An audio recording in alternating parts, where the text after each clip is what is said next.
2 ദിവസം കൊണ്ടായിട്ട് നിങ്ങൾ കണ്ടുകൊണ്ടിരിക്കുന്ന ഒരു പ്രധാനപ്പെട്ട വാർത്ത ഉണ്ട്. മലപ്പുറം ജില്ലയിലെ വള്ളിക്കാപ്പറ്റയിൽ നിന്നും 2 യുവാക്കൾ ഷുഹൈബും സഫീറും അല്ലേ, ഇവിടെ നിന്നും അബുദാബിയിലേക്ക് ജോലി ആവശ്യാർത്ഥം പോകുന്നു വിസിറ്റിംഗ് വിസയിൽ. അവിടെ നിന്നും പിന്നെ ഓൺലൈൻ ഇൻ്റർവ്യൂ വഴി പിന്നെ വലിയ പ്രതീക്ഷകളുമായിട്ട് ജോലി കിട്ടുമെന്ന പ്രതീക്ഷയിൽ നേരെ തായ്ലാൻഡിലേക്ക് പോകുന്നു. പിന്നെ അവർ മിസ്സിങ് ആവുന്ന ഒരു വാർത്ത എല്ലാവരും കണ്ടിട്ടുണ്ട്. പിന്നെ അതിൽ ഷുഹൈബിൻ്റെ പിതാവ് എന്താ പേര്, അബൂബക്കർ. അബൂബക്കർക്കുണ്ട്. അതേപോലെ തന്നെ ഇവിടുത്തെ നമ്മളെ മെമ്പറുണ്ട്, ബ്ലോക്ക് മെമ്പർ സുഹൃത്തുണ്ട് അൻവർ, പിന്നെ നാട്ടുകാരൊക്കെ ഉണ്ട്. നമ്മൾ ഈ വീഡിയോ ചെയ്യാൻ കാരണം 2 കാരണങ്ങളാണ്. ഒന്ന്, ഇവർക്ക് പിന്നെ നാട്ടുകാരുടെ സപ്പോർട്ടും ഗവൺമെൻറ് തലത്തിലുള്ള എല്ലാ സപ്പോർട്ടും കിട്ടിക്കൊണ്ടിരിക്കുന്നുണ്ട്. അതിനൊപ്പം തന്നെ ആർക്കെങ്കിലും സപ്പോർട്ട് ചെയ്യാൻ പറ്റുമെങ്കിൽ സപ്പോർട്ട് ചെയ്യുക. രണ്ടാമത്തെ പ്രധാനപ്പെട്ട കാരണം, നമ്മൾ ഈ ഓൺലൈൻ വഴി പല തട്ടിപ്പ് ആളുകളുണ്ട്. അതുവഴി നമ്മൾ അന്വേഷിക്കാതെ, പ്രത്യേകിച്ചും വിദേശത്തേക്കൊക്കെ ജോലി ആവശ്യാർത്ഥം പോകുമ്പോൾ അത് വളരെ കെയർഫുൾ ആയിരിക്കണം എന്നതിൻ്റെ തെളിവാണ്. ഞാൻ കൂടുതൽ കാര്യങ്ങൾ പറയുന്നില്ല. പിന്നെ കുറച്ച് കാര്യങ്ങൾ ഇവർ പറയും. വീഡിയോ പറ്റുന്ന ആളുകളൊന്ന് ഷെയർ ചെയ്യുക, ഈ മെസ്സേജ് ഒന്ന് മനസ്സിലാക്കുക. പ്രത്യേകിച്ചും കുട്ടികൾ പ്രത്യേകിച്ച് ഈ കാര്യങ്ങൾ കാണുക. സപ്പോർട്ട് ചെയ്യേണ്ട ആളുകൾ പരമാവധി സപ്പോർട്ട് ചെയ്യുക എന്നുള്ളതാണ് പിന്നെ ചെയ്യാനുള്ളത്. അപ്പോൾ എന്താ ഇപ്പോഴത്തെ അവസ്ഥ ഒന്ന് പറഞ്ഞു തുടങ്ങിക്കോട്ടെ അല്ലേ. പിന്നെ നിങ്ങളുടെ മകന് കഴിഞ്ഞ മാർച്ച് 27 ഇവിടുന്ന് വിസിറ്റിംഗ് അടിച്ച് ദുബായിൽ പോയി. അവിടുന്ന് ദുബായിൽ നിന്ന് പിന്നെ അവർക്ക് 20 പിന്നെ അവിടുന്ന് പിന്നെ തായ്ലൻഡിൽ ഒരു ഇൻ്റർവ്യൂ വന്നു. പിന്നെ അതായത് $1000 ശമ്പളവും പിന്നെ അക്കോമഡേഷൻ വിത്ത് ഫുഡ്, പിന്നെ 6 മാസത്തിൽ ടിക്കറ്റ്. ഇതാണ് അതിലെ ഓഫർ. അങ്ങനെ കമ്പനി പിന്നെ ഇതാണോ നോക്കാൻ വേണ്ടി അവർ ചെക്ക് ചെയ്തപ്പോൾ ചൈനീസ് ഏതൊരു കമ്പനീൻ്റെ പേരാണ് വന്നത്. അങ്ങനെ അവർക്ക് ടിക്കറ്റ് പിന്നെ ഞങ്ങൾ ഇൻ്റർവ്യൂ അങ്ങനെ നിങ്ങൾ ഇത് ചെയ്യണമെന്ന് ചോദിച്ചപ്പോൾ അവർ ഓക്കെ എന്നും പറഞ്ഞപ്പോൾ പിന്നെ ഞങ്ങളൊരു ഇൻ്റർവ്യൂ ചെയ്യാണ്ട് അങ്ങനെ അവർ ഇൻ്റർവ്യൂ ചെയ്തു, പാസ്സായി. അങ്ങനെ പാസ്സായി അവർക്ക് ടിക്കറ്റും ഓൾറെഡി ഇങ്ങോട്ട് ടിക്കറ്റും വന്നു. ടിക്കറ്റും വന്ന് അവർ നേരെ പോയത് സ്വർണ്ണഭൂമി പറഞ്ഞ പിന്നെ എയർപോർട്ടിലാണ് ചെന്നിറങ്ങിയത്. തായ്ലൻഡ് സ്വർണ്ണഭൂമി പറഞ്ഞ എയർപോർട്ടിൽ ചെന്നിറങ്ങി. അവരെ നേരെ പിന്നെ ഒരു കാറ് കയറ്റി. അവർ ചെന്നപ്പോൾ അവർ 2 പേരും പിടിച്ച ഒരാൾ അവിടെ നിൽക്കുന്നുണ്ട്. അവരെ കണ്ട് അവരെ നേരെ ആ കാറ് കയറി കൊണ്ടുപോയി. കുറച്ച് ദൂരം ചെന്നപ്പോൾ അവർ ചോറൊക്കെ വാങ്ങിക്കൊടുത്ത് അവിടെ നേരെ കൊണ്ടുപോയി. പിന്നെ ഒരു ഫോറസ്റ്റിൽ കൂടിയാണ് ഉണ്ടായത്. കുറേ ദൂരം ഓടി. അപ്പോൾ ഇവർക്ക് സംശയം ഉണ്ടായിരുന്നു. പക്ഷേ അവിടുന്ന് 120-140 സ്പീഡിലാണ് ഈ വണ്ടി പോണത്. അവിടുന്ന് പിന്നെ നേരെ പോയിൻ്റെ ഒരു വക്കത്ത് ഒരു മുളങ്കൂട്ടത്തിൻ്റെ അവിടെ കൊണ്ട് നിർത്തി. അവിടെ ചെന്നപ്പോൾ അതായത് ആയുധം കയ്യിൽ എന്തിക്കൊണ്ട് 3 ആൾ മിസ്സിങ് കണ്ണും പിടിച്ചുകൊണ്ട് അവനെ വെയിറ്റ് ചെയ്ത് നിൽക്കുക. അവിടെ ചെന്നിറക്കി അവരെ നേരെ തോണിയിൽ നേരെ അക്കരെ കടത്തി നേരെ പിന്നെ അവിടുന്ന് ഒരു വേറെ വണ്ടിയിൽ 15 മിനിറ്റോളം യാത്ര ചെയ്ത് അവരൊരു ക്യാമ്പിലെത്തിച്ചു. ഈ ക്യാമ്പിലെത്തിച്ച് പിന്നെ അവിടുന്ന് ഇവരോട് പിന്നെ അവിടുന്ന് ക്യാമ്പിലെത്തിച്ച് അതിൻ്റെ ഉള്ളിൽ കൊണ്ടുപോയി റൂമിലെത്തിച്ച് ഇവരോട് ഫോൺ ആവശ്യപ്പെട്ടു. ഫോൺ ഇവർ കൊടുത്തില്ല. ഫോൺ കൊടുക്കാത്ത സന്ദർഭത്തിൽ ഇവരെ കസേലക്ക് പിന്നെ ബാക്കിൽ കൈ കെട്ടി പിന്നെ PVC പൈപ്പ് കൊണ്ട് അടിച്ച് പിന്നെ ഇവർ രക്ഷയില്ലാന്ന് കണ്ടപ്പോൾ പിന്നെ ഇവർ ഷോക്ക് കൊടുക്കുമെന്ന് കണ്ടപ്പോൾ ഇവർ ഫോണൊക്കെ കൊടുത്തു. പാസ്പോർട്ടും ഇങ്ങനെ സാധനങ്ങളൊക്കെ രേഖയൊക്കെ അവരെ കയ്യിലായി.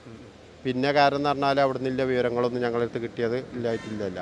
അപ്പോൾ അവിടെ നടക്കുന്നത് ഇപ്പോൾ അവിടെ നടക്കുന്നത് പിന്നെ അവർ വേറൊരു ഫോണിൽ നിന്ന് ഇതേമാതിരി പിന്നെ അവരൊരു കിട്ടിയവർക്കൊരു ശനിയാഴ്ച ദിവസം 15 മിനിറ്റ് ഫോൺ കൊടുക്കുന്നാണ് പറഞ്ഞത്. അപ്പോൾ ആ സന്ദർഭത്തിൽ നമ്മളെ വലിയ മോനായിട്ട് സംസാരിച്ചിരുന്നു. അപ്പോൾ അവർ പറഞ്ഞത് അവിടെ നടക്കുന്നത് അതായത് ഈ മറ്റേ ആക്ട് ചെയ്ത് ജനങ്ങളെ പൈസ തട്ടുക. പിന്നെ രണ്ടാമത് അവർ ചെയ്യുന്നത് ഗെയിമിൽ കൂടെ കുട്ടികളെയും പെണ്ണുങ്ങളെയും ആകർഷിച്ച് ആദ്യം അവർ പൈസ അങ്ങോട്ട് കൊടുത്തിട്ട് പിന്നെ അങ്ങോട്ട് വലിക്കുക. ഒരു ടാർജറ്റ് $ആയി കഴിഞ്ഞാൽ അവർ ഇതിൽ നിന്ന് ഒറ്റടിക്ക് പോകുന്ന ഇതാണ് സംവിധാനമാണ് അവർ ചെയ്തുകൊണ്ടിരിക്കുന്നത്. അതെ. അപ്പോൾ അത് ചെയ്യാൻ ഇവർക്ക് എന്തെങ്കിലും ഇത് ചെയ്ത് കഴിഞ്ഞാൽ അവർക്ക് പണിഷ്മെൻ്റ് ആണ്. ഇവർ ഇത്ര ടാർജറ്റ് കൊടുത്ത് ഇത്ര ആളെ പിടിക്കണം എന്നുള്ളൊരിതുണ്ട്. അതിപ്പോൾ അവർ പിന്നെ ഇൻ്റർവ്യൂ അതിൻ്റെ ഭാഗമാണ്, ട്രെയിനിങ്ങിൻ്റെ ഭാഗമായിട്ടുകൊണ്ട് വലിയ പ്രശ്നമില്ല.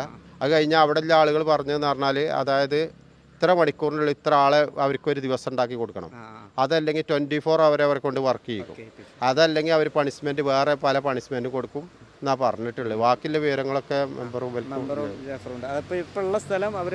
തായ്ലൻഡ് അക്കരെ കടന്ന് മ്യാൻമർക്ക് കടന്നു എന്നാണ് ഞങ്ങൾക്ക് കിട്ടിയ വിവരം. എന്താ പറയാനുള്ളത്? എൻ്റെ പേര് ഹംസ. ഞങ്ങൾ എന്താ വെച്ചാൽ ഈ 22-ാം തീയതിയാണ് ഇവരൊക്കെ മിസ്സിങ് അല്ല, അവരെന്നെ പറഞ്ഞു ഇങ്ങനെ ഒരു ചീറ്റിങ്ങിൽ അകപ്പെട്ടിട്ടുണ്ട്, നമ്മൾ ഉദ്ദേശിച്ച വിസക്കല്ല ഇവിടെ എത്തിപ്പെട്ടിട്ടുള്ളത് എന്നും ഒക്കെ അറിഞ്ഞതിൻ്റെ അടിസ്ഥാനത്തിൽ നമ്മൾ പിന്നെ അപ്പോൾ നമ്മൾ നിയമപരമായിട്ട് തന്നെ പോവാ എന്നുള്ള രീതിയിൽ നമ്മൾ ആദ്യം അന്ന് അറിഞ്ഞ ഉടനെ പെട്ടെന്ന് ചെയ്തത് നമ്മളെന്താ വെച്ചാൽ ഇവിടെ ഒരു ജില്ലാ പഞ്ചായത്ത് മെമ്പറുണ്ട് ഹാരിസ്, അവരെ വിളിച്ച് നമ്മൾ വഹാബ് MP പോയി കണ്ടു. അപ്പോൾ MP പോയി കണ്ട് നമ്മൾ സെൻട്രൽ മിനിസ്റ്ററിയിൽ ഒരു ഫോഴ്സ് ചെയ്താൽ എന്തെങ്കിലും ചെയ്യാൻ പറ്റും, അങ്ങനെയൊക്കെയാണ് നമ്മളെ പ്രതീക്ഷ. അങ്ങനെ അവിടെ എത്തിയപ്പോൾ അദ്ദേഹം പറഞ്ഞു നിങ്ങൾ ആദ്യം നമ്മളിത് കേസായിട്ട് പോകണം, എന്നിട്ട് ആ കേസാണ് നമ്മൾ ഫോർവേഡ് ചെയ്യാൻ കഴിയുള്ളൂ എന്ന് പറഞ്ഞ് മൂപ്പര് അതിൽ സപ്പോർട്ടൊക്കെ ചെയ്തു. അതോടൊപ്പം ഞങ്ങൾ നേരെ മലപ്പുറത്തേക്ക് പോന്നു. മലപ്പുറത്ത് വന്നിട്ട് നമ്മളൊരു വക്കീലിനെ കണ്ടിട്ട് അഡ്വക്കേറ്റ് ഷിബു അറിയും, അവർ നമുക്ക് പരാതിയൊക്കെ തയ്യാറാക്കി തന്നു. അത് നമ്മൾ ഇന്ത്യൻ എംബസിക്കും മലപ്പുറം SP-ക്കും പ്രധാനമന്ത്രിക്കും മുഖ്യമന്ത്രിക്ക് മറ്റ് MP-മാർക്ക് അങ്ങനെ നമുക്ക് പറ്റുന്ന എല്ലാ ആളുകൾക്കും നോർക്ക ഇങ്ങനെയൊക്കെ നമ്മൾ പരാതി കൊടുത്തു. ആ പരാതിൻ്റെ അടിസ്ഥാനത്തിൽ നമ്മളെ ജില്ലാ പോലീസ് മേധാവി വിളിച്ചു, നമ്മളെ പരാതി വിശദമായിട്ട് പരിശോധിച്ചു. ഞങ്ങളെ മുമ്പ് തന്നെ അദ്ദേഹം അതിന് കൃത്യമായ ഇടപെടലുകളൊക്കെ നടത്തി. അദ്ദേഹം അത് വളരെ താല്പര്യപൂർവ്വം തന്നെ ആ കേസ് പരിഗണിച്ചു, ജില്ലാ പോലീസ് മേധാവി. അതേപോലെ തന്നെ അതിൻ്റെ പിറ്റേന്നത്തെ ഒരു മറുപടി എന്താ വെച്ചാൽ എംബസിയിൽ ഇത് വിവരം അറിഞ്ഞിട്ടുണ്ടെന്നും എംബസിയെ സംബന്ധിച്ചിടത്തോളം ഇതിൽ ഇടപെടുന്നതിന് പരിമിതി ഉണ്ടെന്നും ഇത്തരം സ്ഥലങ്ങൾ ഇവർ നിൽക്കുന്ന സ്ഥലം എംബസിക്ക് കൃത്യമായിട്ട് അറിയാമെന്നുള്ളത് ഒരു വിവരം നമുക്ക് കിട്ടി. പിന്നീട് നമുക്ക് കൂടുതൽ വിവരങ്ങൾ കിട്ടണമെന്ന് വെച്ചാൽ ഇതുപോലെ നമ്മളെ മഞ്ചേരി പട്ടർകുളം ഒക്കെ പറഞ്ഞ നമ്മുടെ തൊട്ടടുത്ത പ്രദേശങ്ങളിലും ഒക്കെ ഉള്ള ആളുകൾ ഇതിന് മുമ്പ് ഈ കെണിയിൽ പെട്ടിട്ട് വന്ന ആളുകളുണ്ട്. അവരിൽ നിന്നാണ് നമുക്ക് കൂടുതൽ ഇവർക്ക് അവിടെ ഇങ്ങനെയൊക്കെ ഉള്ളത് നേരിടാനുള്ള പ്രയാസങ്ങളുണ്ട്. അതായത് അതുപോലെ പീഡിപ്പിക്കാനും ഇതൊക്കെ ഉണ്ട്. അവിടുത്തെ ഒരു സാഹചര്യം ഇങ്ങനെയൊക്കെയാണ്. ഇവർക്ക് ശനിയാഴ്ച മാത്രമാണ് ഫോൺ കൊടുക്കുക. അതിൻ്റെ ഒപ്പം ഒരു സെക്യൂരിറ്റി അവിടെ ഒരു ആയുധമൊക്കെ ഉള്ള ഒരാൾ അവിടെ ഉണ്ടാവും. അപ്പോൾ നമുക്ക് കൂടുതലൊന്നും പറയാൻ പറ്റൂല. അപ്പോൾ അങ്ങനെയൊക്കെയാണ് ഉള്ളത്, സിറ്റുവേഷനാണ് ഉള്ളത് അല്ലേ ജഫർ? എന്താ പറയാനുള്ളത്? ഇതിപ്പോൾ ഇവരൊക്കെ പറഞ്ഞതനുസരിച്ച് തന്നെ ഇപ്പോൾ നമുക്കറിയാം, ഇങ്ങനെ ഇപ്പോൾ പോയ സാഹചര്യം ഇവർ വളരെ ചെറുപ്പക്കാരാണ്. ഇപ്പോൾ ഒരാൾ കല്യാണം കഴിഞ്ഞ് ഭാര്യ ഗർഭിണിയാണ്, മറ്റാൾ നിക്കാഹ് കഴിഞ്ഞിട്ടുള്ളൂ. ഇവരിതിന് മുമ്പ് UAE-യിൽ നിന്നവരുമാണ്. പക്ഷേ അങ്ങനെ ഒരു മാസത്തെ വിസിറ്റിംഗ് വിസക്ക് പോയിട്ട് അതിൻ്റെ കാലാവധി തീരാനാവുമ്പോഴാണ് ഓൺലൈനിൽ ഇങ്ങനൊരു ചാൻസൊക്കെ കാണുന്നതും. അത് കൃത്യമായ നമുക്കറിയാം തട്ടിപ്പാന്നുള്ളതും തട്ടിക്കൊണ്ട് പോകലിൻ്റെ ഒരു കാര്യം എന്നുള്ളതിൻ്റെ തെളിവാണ്. അവിടെ എത്തിയതിനു ശേഷം 21 മണിക്കൂറോളം യാത്ര ചെയ്തിട്ടാണ് അങ്ങോട്ട് എത്തിപ്പെട്ടുള്ളത്. അപ്പോൾ ഇത് ഞങ്ങളെ നാടിനെ സംബന്ധിച്ച് രണ്ട് കാര്യത്തിലാണ്. അപ്പോൾ ഒന്ന്, എത്രയും പെട്ടെന്ന് ഞങ്ങളെ ഈ മക്കളെ തിരിച്ചു കിട്ടുക, അതായത് സുഹൈബിനും സഫീറിനും തിരിച്ചു കിട്ടുക. അതിനു വേണ്ടിയാണ് ഇത്രയും കാര്യങ്ങളൊക്കെ ചെയ്ത് അതിനുവേണ്ടി എന്തും ചെയ്യാൻ വേണ്ടി ഞങ്ങളൊരു ആക്ഷൻ കൗൺസിൽ കമ്മിറ്റിയൊക്കെ ഉണ്ടാക്കി അതുമായി പ്രവർത്തിച്ചുകൊണ്ടിരിക്കുക. അതിന് ഈ നാട്ടിലെ എല്ലാവരും രാഷ്ട്രീയ വ്യത്യാസമില്ലാതെ മതവ്യത്യാസമില്ലാതെ ഇതാ ഇവിടെ വെച്ച് തന്നെയാണ് ഈ ഓഡിറ്റോറിയം. ഇത് വള്ളിക്കാപ്പറ്റയിലെ കാഞ്ഞമണ്ണ ഈ ഓഡിറ്റോറിയത്തിൻ്റെ ഇവിടെ വെച്ച് ഞങ്ങൾ ഏകദേശം ക്രൗൺ കൺവെൻഷൻ ഇവിടെ ഞങ്ങൾ കൂടുകയും അതായത് 1000-ഓളം ആളുകൾ അന്ന് ആ മീറ്റിങ്ങിൽ പങ്കെടുക്കുകയും എന്തും ഞങ്ങളാ കുട്ടികളെ തിരിച്ചു കിട്ടാൻ വേണ്ടി എന്തും ചെയ്യാൻ ഞങ്ങൾ ഈ ആക്ഷൻ കൗൺസിൽ ഞങ്ങൾ തീരുമാനിച്ചിരിക്കുകയാണ്. പക്ഷേ ഇത് രാജ്യങ്ങൾ തമ്മിലുള്ള പ്രശ്നമായതുകൊണ്ട്, കാരണം ഇതാണ് അത്ര എളുപ്പമല്ല. ഇതിൽ നമ്മളെ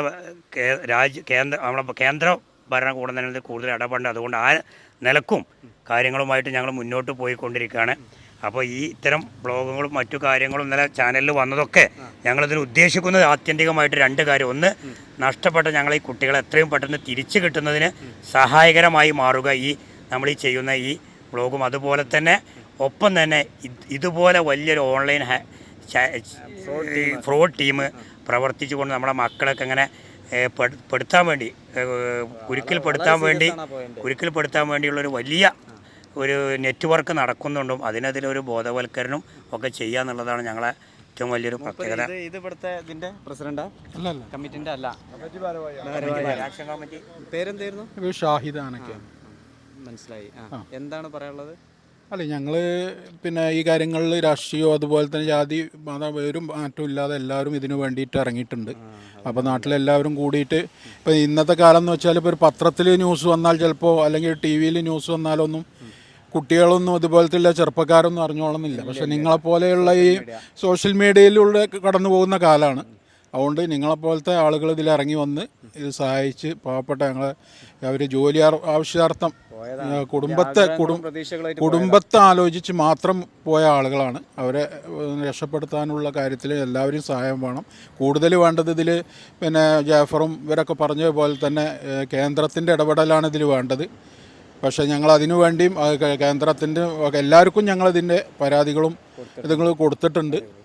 ഇനി അതിന് ഏതുവരെ പോകാൻ വേണമെങ്കിലും ഞങ്ങൾ തയ്യാറായിക്കൊണ്ടാണ് ഞങ്ങൾ നാട്ടുകാർ ഇറങ്ങിയിട്ടുള്ളത്. Thank you. ഏതായാലും പ്രാർത്ഥിക്കാം നമുക്ക്. എന്താ ഷാമിലെ? നമ്മൾ ഒരു പരിചയമില്ലാത്തൊരു രാജ്യത്തിന് നമുക്ക് നല്ല അട്രാക്റ്റീവായിട്ടുള്ള ഓഫർ കിട്ടുമ്പോൾ നമ്മൾ ശ്രദ്ധിക്കേണ്ട ഒരു കാര്യം എന്താ വെച്ചെങ്കിൽ ആ ഒരു കമ്പനി എത്രത്തോളം ജെന്യൂൻ ആണെന്നുള്ളത് നമ്മൾ അതിനുള്ള എല്ലാ ഓപ്ഷൻസും നമ്മൾ നോക്കിയിട്ട് മാക്സിമം സെർച്ച് ചെയ്തിട്ട് ഇൻഫർമേഷൻ ശേഖരിക്കാൻ നോക്കുക. അത് നമ്മൾ ചെയ്യേണ്ട വലിയൊരു കടമയാണ്. കാരണം ഇപ്പോൾ പല രാജ്യത്തും ഇതുപോലുള്ള സാലറിയുടെ അട്രാക്ഷൻ കണ്ടുകൊണ്ടാണ് ഇത്രയും രാജ്യത്തേക്ക് എത്തുന്നത്. പിന്നെ നമ്മളൊരു രാജ്യത്തേക്ക് യാത്ര ചെയ്യുമ്പോൾ എന്ത് ചെയ്യണം, ആ രാജ്യത്ത് നമുക്ക് ആക്സസ് ഉള്ള ഏതെങ്കിലും ആളുകളുണ്ടെങ്കിൽ അവരെ കമ്മ്യൂണിക്കേറ്റ് ചെയ്യാൻ ശ്രമിക്കുക. ഇത് അങ്ങനെ ഉണ്ടെങ്കിൽ കുറേയൊക്കെ ഒരു ലിങ്ക് കിട്ടിയിരുന്നു. അതൊന്നുമില്ല, നേരെ അവരെ കയ്യിലാണ് ചെന്നുപെട്ടത്. സംഭവിക്കാനുള്ള സംഭവിച്ചു. പക്ഷേ ഇനി നമുക്ക് പ്രാർത്ഥിക്കാം, പ്രവർത്തിക്കാം അല്ലേ? നമ്മളൊരു ഉപദേശ സമിതി എന്നുള്ളവർക്ക് MLA-മാരും MP-മാരും മന്ത്രിമാരൊക്കെ കൂടി ഉപദേശ സമിതി ഉണ്ട്.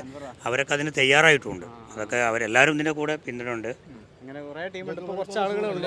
അതെ അതെ, അദ്ദേഹം അവരുടെ സുഹൃത്തുക്കളല്ലേ. പെട്ടെന്നാണല്ലോ വിളിക്കലും വരവൊക്കെ ഉണ്ടായത്. അപ്പോൾ ജാഫറും ഇവിടെ അൻവറും ഇവിടെ ഉണ്ട്. ഏതായാലും നോക്കല്ലേ, നമ്മൾ നോക്കാം.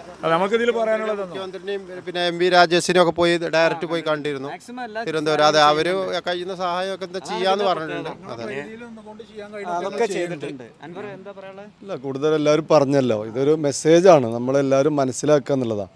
ഈ ഓൺലൈൻ തട്ടിപ്പുകളെ കുറിച്ചൊക്കെ പുതിയ തലമുറ ബോധവാന്മാരാകുക എന്ന് മാത്രമേ പറയുള്ളൂ. ഇതിന്റെ ഇനീഷ്യലൊക്കെ ഒന്ന് പറഞ്ഞു കൊടുക്കും. ഇവരെ കറക്റ്റ് കാണുന്നവർക്ക് ഇനി എന്തെങ്കിലും ഒരു ഇവരെ ഉൽപ്പങ്ങൾ എന്തൊക്കെയാണ് നഷ്ടം ഇപ്പോൾ ഒന്ന് നമ്മുടെ സുഹൈബ് കുറ്റീരി, അതുപോലെ തന്നെ സഫീർ കുരിമണ്ണിൽ പുളിക്കാമത്ത്, അവിടെ മലപ്പുറം ജില്ലയിലെ വള്ളിക്കാപ്പറ്റയിലെ കാഞ്ഞമണ്ണ പ്രദേശം. ഇതന്നെയാണ് പ്രദേശം. കൂടലങ്ങാടി പഞ്ചായത്ത് 7-ാം വാർഡ്. ഒരാളുടെ വീട് ഇവിടെ തന്നെയാണ്, ഒരാളുടെ വീട് ഇവിടെ തന്നെയാണ്, തൊട്ടടുത്ത് തന്നെയാണ്. ഏതായാലും ഇവരൊക്കെ മാനസികാവസ്ഥ നമുക്ക് ഊഹിക്കാവുന്നേ ഉള്ളൂ. ഒക്കെ ശരിയാവട്ടെ അല്ലേ? പ്രാർത്ഥിക്കാം. മക്കൾ എന്തേ പറയണ്ടോ? ഇല്ലല്ലോ, എന്നാ അവസാനിപ്പിക്കാം. ഈ ഓഡിറ്റോറിയത്തിന്റെ ആളാണല്ലേ, നിങ്ങൾ ഫുൾ സപ്പോർട്ടും കൊടുക്കുന്നുണ്ടല്ലേ? ആയിക്കോട്ടെ, അങ്ങനെ തന്നെ വേണ്ടത്. എന്നാൽ അവസാനിപ്പിക്കാം. ഏതായാലും പിന്നെ നേരത്തെ പറഞ്ഞ തന്നെ സപ്പോർട്ട് ചെയ്യുക, സഹകരിക്കുക, അഭിപ്രായങ്ങൾ പറഞ്ഞ് നമ്മളോട് സപ്പോർട്ട് ചെയ്തിട്ട് വേണ്ട കാര്യങ്ങൾ പറ്റുന്നവരൊക്കെ ചെയ്യല്ലേ. എല്ലാവരും സഹകരിക്കുക. അങ്ങനെ കൂടെ വിജയിക്കട്ടെ, അവർ തിരിച്ചു വരട്ടെ ഉടൻ തന്നെ. അതിന് പ്രാർത്ഥിക്കാം.